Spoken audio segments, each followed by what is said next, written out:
Affairs set to enhance Ethiopia's image through digital diplomacy.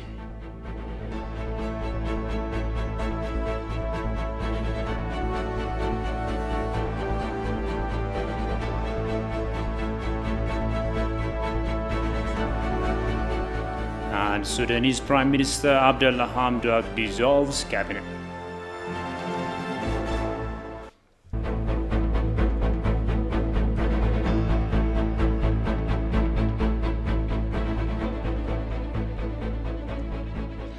Hello and a very warm welcome to this news hour with the news. I'm Shifarao Lakaum.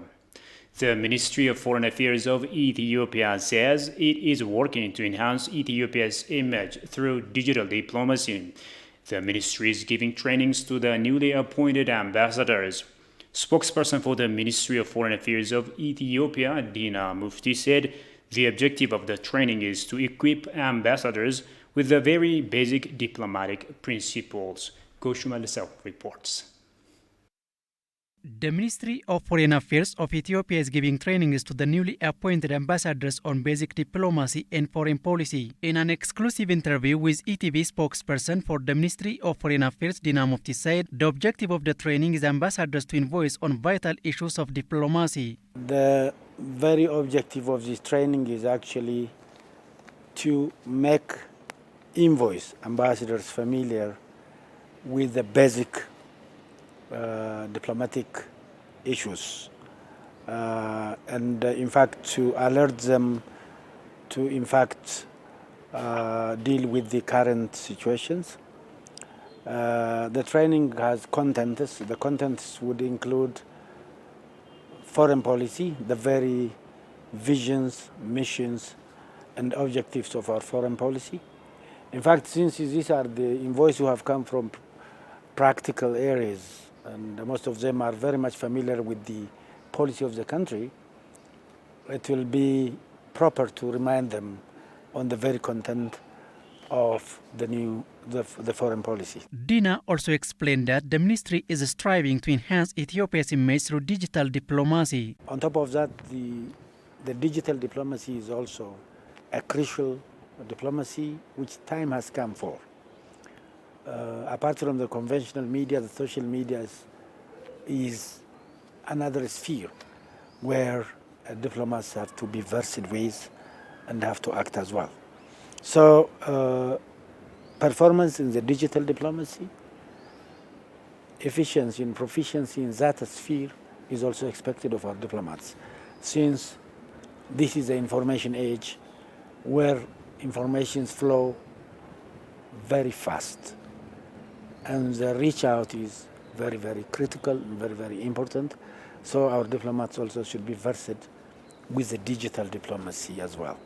The other objective of the training is to make ambassadors clear with Ethiopia's relation to the rest of the world, Dina pointed out. Making them familiar with Ethiopia's relations with different parts of the world.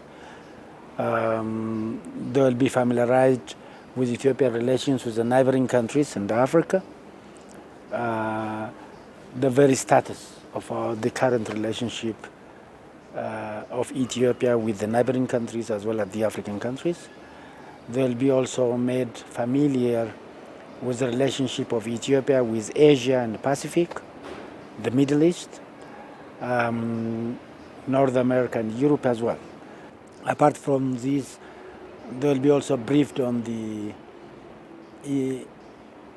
relations with international organizations, namely regional organizations like the African Union and the international organizations like the United Nations. Really, what is Ethiopia's interest when it comes to its relations with the UN is considered. Ambassadors who represent Ethiopia are expected to laud Ethiopia's transboundary resources and urgent issues Ethiopia deals with. They will be exposed to the Vienna Conventions. Apart from this, they will be also exposed to the transboundary resources.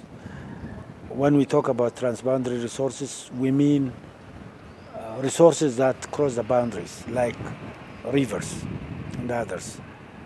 In this particular case, definitely we'll discuss with them about our issues related with the Grand Renaissance Dam as well. And apart from this, they will be also made familiar with the urgent and critical issues that Ethiopia deals with right now, like the process of rehabilitations that is taking place after maintaining the supremacy of law and order in the northern part of Ethiopia. Apart from the ambassadors, various sections of the societies in abroad have a role of promoting public diplomacy to secure national interest, Dina added. Now, more than 800 Ethiopians living in the United States held a Zoom discussion on current national issues. Participants of the discussion were drawn from all states of the U.S. and included religious leaders, representatives of organizations, scholars, advocacy, and other groups. In a statement issued after the discussion, the participants denounced the wrong information being disseminated via social and mainstream media by supporters of TPLF groups to deceive the international community, governments, and international institutions. They agreed to join hands to counter the disinformation being released by these groups and to provide support to rehabilitate those who were displaced from Tigray and other parts of the country. They further denounced the wrong information being spread regarding the tripartite negotiation on the Grand Ethiopian Renaissance Dam and pledged to provide financial support until the completion of the construction of the dam. At the discussion organized by the Ethiopian Embassy in Washington, the participants also asked Sudan to withdraw its forces from Ethiopian land.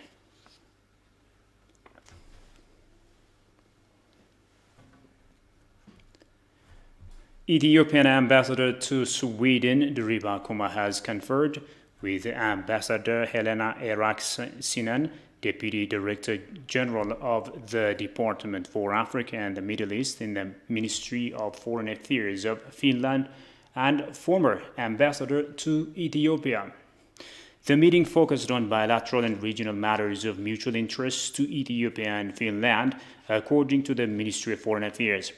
Their discussion also noted the importance of the upcoming visit of Foreign Minister of Finland to Ethiopia under the mandate of the European Union.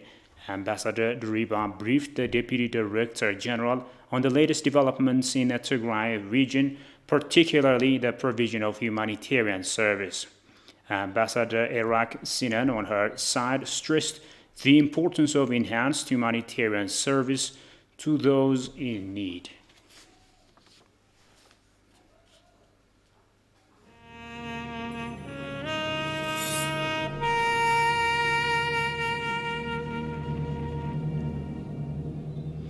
Now, in our news in connection with the Adwa victory, a scholar from Center for African and Asian Studies at the Addis Ababa University says the current generation should overcome challenges to build a democratic and prosperous country by learning from the victory of Adwa. In an exclusive interview with ETV English in connection with the victory of Adwa, Dechasa Abebe said Adwa teaches invaluable lessons to the current generation. Kazam Chane reports.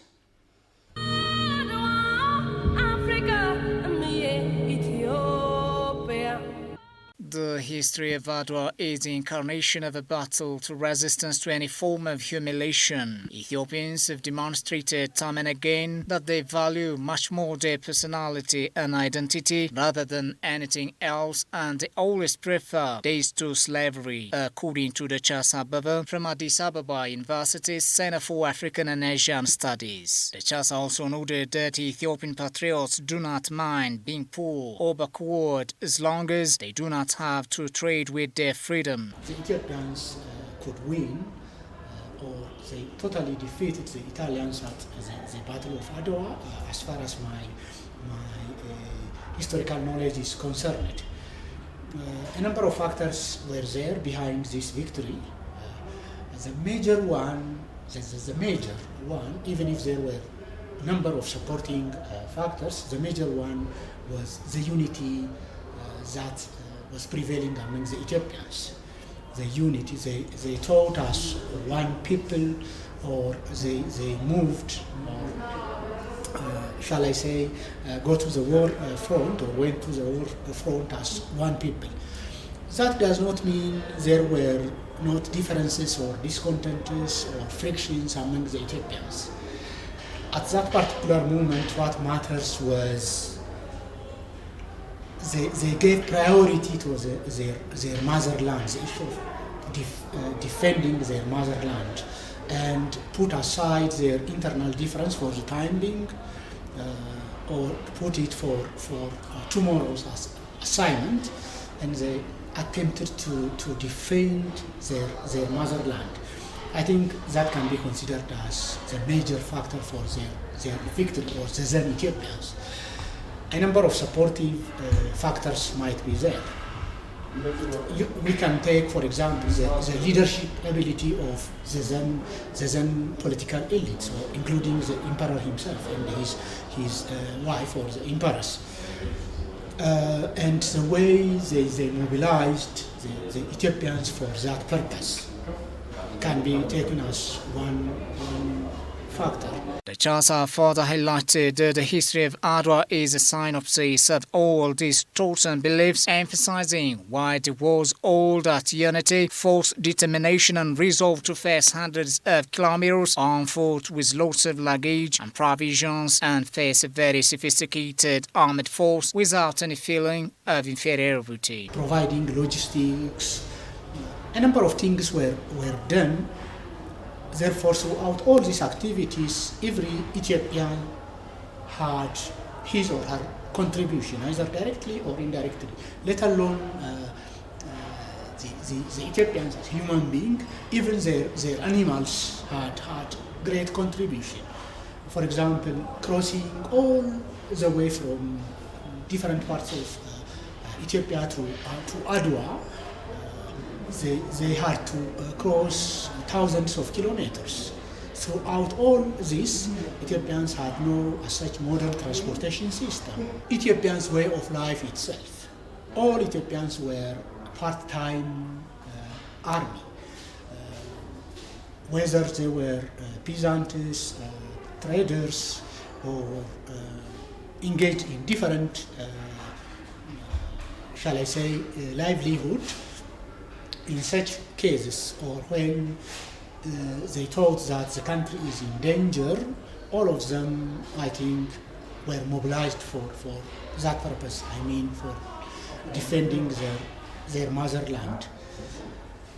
And the endurance they had also can be taken as another factor. It means the Ethiopians were living in a sort of, shall I say, entire poverty.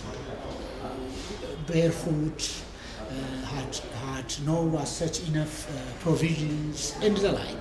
That was more or less their entire way of life. They used that for what purpose? I think enduring all the challenges, and went about thousands of kilometers and confront the Italians, could win. Most probably the geographical setup itself. He had good knowledge of the geography of the northern part of Ethiopia. According to the Chasa, the forefathers had shown great leadership ability, playing a significant role to defend the sovereignty of their motherland. In another development, a historian says that the victory of Adwa, in which all Ethiopians showed their practical unity and collaboration, is the initial point of Pan-Africanism. During his time with ETV Language, the historian Habib Mohammed says Ethiopian forefathers have proved that they had good skills of leadership, coordination, and listening to one another. Emmanuel Jorge tells you more on that. The victory of Adwa is believed to be a symbol of freedom of black people worldwide. Whole Africa was highly initiated to struggle against colonization and gain their liberty back following the iconic victory of Adwa, taking a lesson out of it. In his stay with ETV Language, historian Habib Mohammed said that the Adwa victory has laid foundation of Pan-Africanism to strengthen the current linkage between African countries.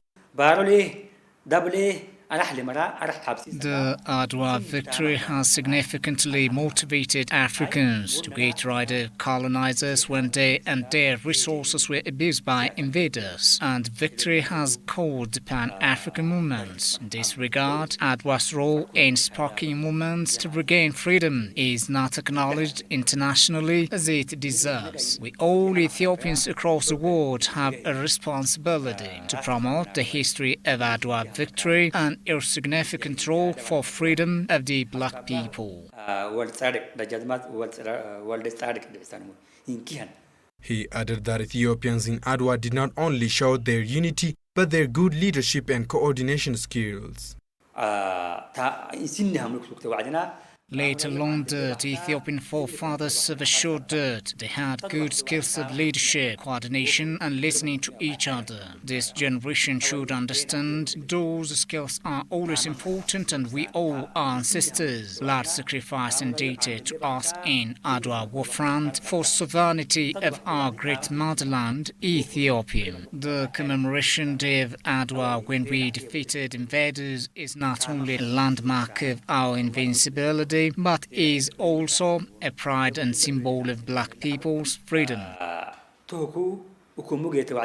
Considering that there are some groups who do not want to see Ethiopia's prosperity, Habib underlined that all Ethiopians should continue their strong support to Grand Ethiopian Renaissance Dam, which is the main weapon to fight against poverty.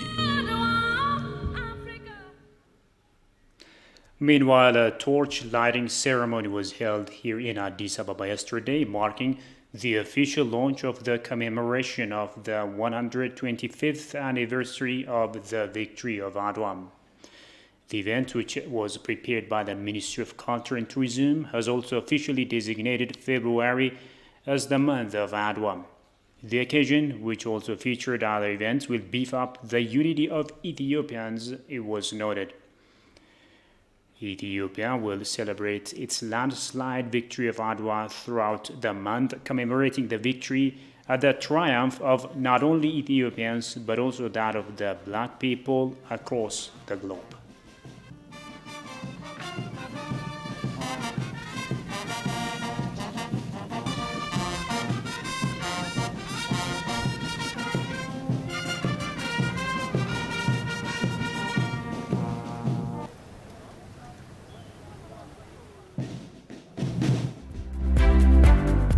Policy Matters is a conversation platform which aims to provide reasoned analysis and context to the activities, reforms, and policies of the federal government of Ethiopia. Exploring various reforms the government is undertaking, the conversation platform aspires to enable nuanced and informed understanding. The question being doing it both at the same time, both the privatization of Ethio Telecom as well as letting two new operators come in.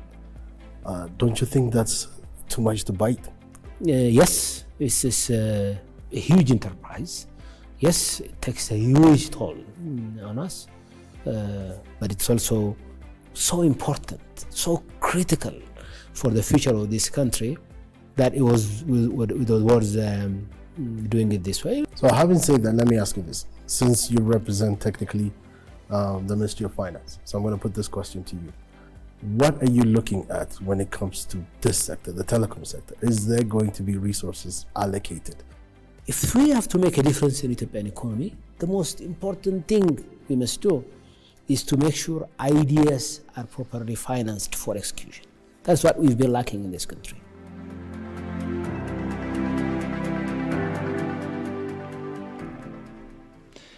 Now, a delegation from the Inter-Religious Council of Ethiopia has traveled to the state of Tigray to discuss with and provide humanitarian assistance to those in need. The delegation, composed of religious leaders, elders, and members of the council, will make a 3-day visit and meet with members of the community and stakeholders. The delegation will hold discussions on the challenges faced during the law enforcement operation held in Tigray state, particularly damage caused to churches. Moreover, the delegation will meet with heads of churches and elders, as well as regional government officials and security forces.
Now in our continental news, Sudan's Prime Minister Abdullah Hamdok on Sunday dissolved the cabinet and is expected to announce a new one yesterday.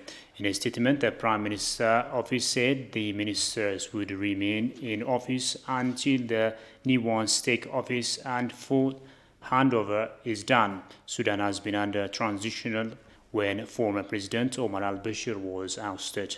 The country is moving toward democratic rule after the removal of al-Bashir, who had been president for nearly 30 years. Sudan on Friday appointed 3 representatives of armed rebel groups to top posts in the country's interim government as part of a peace deal signed last year, the state news agency reported on Thursday. Sudan is transitioning to democratic rule after a mass uprising forced the military to remove long-time dictator Omar al-Bashir in 2019 and trying to quell years of conflict in its rebellious regions.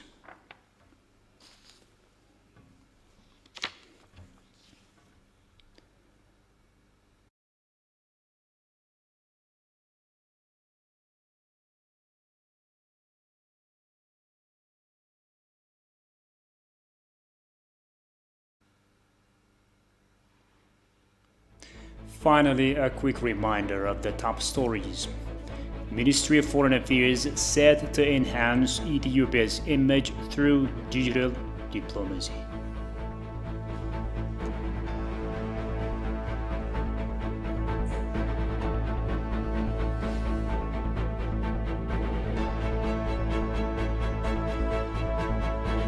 And Sudanese Prime Minister Abdullah Hamdok